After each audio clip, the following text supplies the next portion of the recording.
দেখে নিন কত ইজিভাবে বানিয়ে নেওয়া যায় এত সুন্দর মিষ্টি বাড়িতেই। তো চলুন দেখা যাক।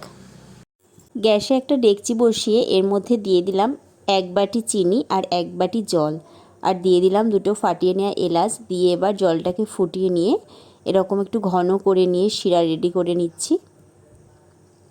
হাতে একটু চেক করে নিলাম, তো শিরাটা রেডি হয়ে গেছে। নামিয়ে নিলাম একটা পাত্রে।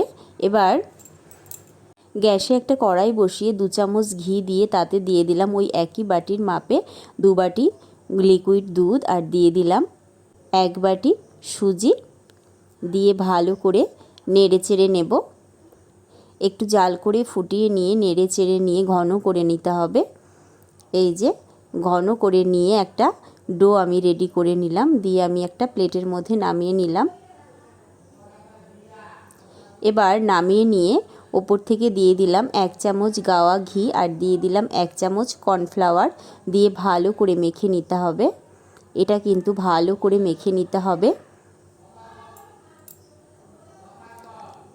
এবার ঠিক এতটুকু পরিমাণ করে নিয়ে গোল গোল করে পাকিয়ে নিলাম।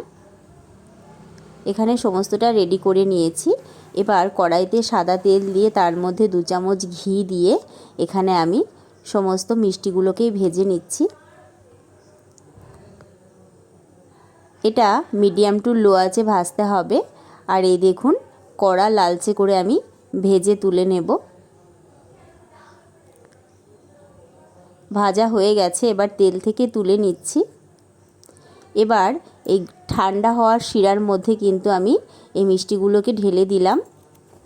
শিরাটা কিন্তু গরম থাকলে হবে না, শিরাটা ঠান্ডা হতে হবে। এবার এখানে আমি ঢাকা চাপা দিয়ে রেখে দিলাম 4 থেকে 5 ঘন্টা।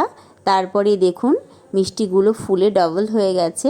কত সুন্দর লাগছে, আপনারাই দেখে বলুন কতটা লোভনীয় লাগছে মিষ্টিগুলো।